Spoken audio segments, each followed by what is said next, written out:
Urge, le rapport français sur les médias frappe par son caractère anti-russe, selon Moskwelf lituanien. Letton, quand la France s'embrouille à propos de Spoutnik. Fabien Bezanka. Dans un rapport présenté le 4 septembre, des experts du ministère français des Affaires étrangères et de l'école militaire ont fait preuve d'un manque de connaissance des pays baltes. En plus de confondre Lettonie et Lituanie, ils ont loué les efforts d'un présentateur lituanien aux méthodes plus que discutables. La propagande russe à l'attaque, et plus que jamais, c'est en substance ce qui ressort des 214 pages du rapport publié le 4 septembre par 4 experts du Centre d'analyse, de prévision et de stratégie, CAP, du ministère des Affaires étrangères et de l'Institut de recherche stratégique de l'école militaire, IRSEM. Passons les lieux communs, la sélectivité du traitement et la bienveillance à l'égard du pouvoir qui tapissent les dizaines de pages de l'étude. Les auteurs ont pris quelques distances avec la réalité.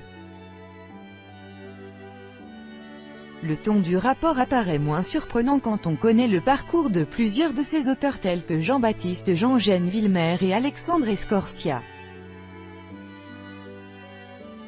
Le premier est membre du Academic Advisory Board du Collège de défense de l'OTAN et le second a été conseiller politique de l'organisation durant plus de 3 ans. Premièrement, il loue l'initiative des elfes lituaniens censés s'opposer à la « propagande » des vilains « trolls » russes. Vous êtes perdus? Les seconds sont qualifiés de propagandistes ayant infecté les réseaux sociaux. Leur crime, propager une vision trop pro-russe au regard de Paris. Leurs adversaires autoproclamés, elfes, qui sont, selon le rapport, des milliers, usent des mêmes techniques.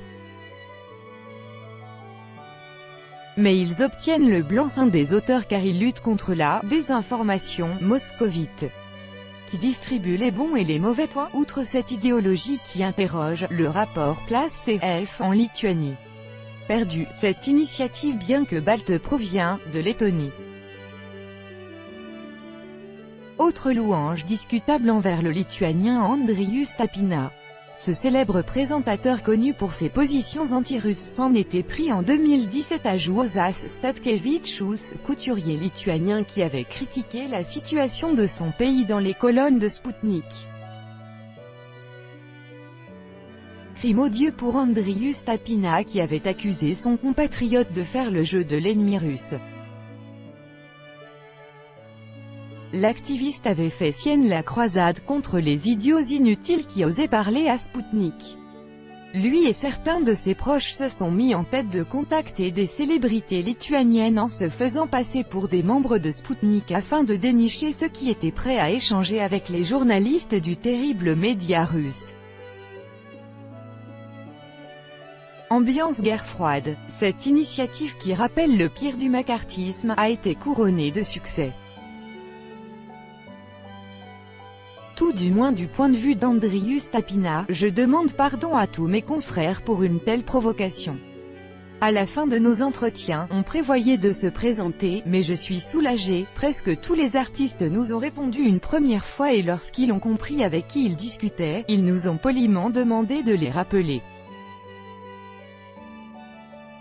Après coup, ils n'ont plus jamais décroché. Lors de son émission hebdomadaire, il s'était félicité que la plupart des personnes contactées n'aient pas souhaité répondre au nom de Spoutnik ou RT.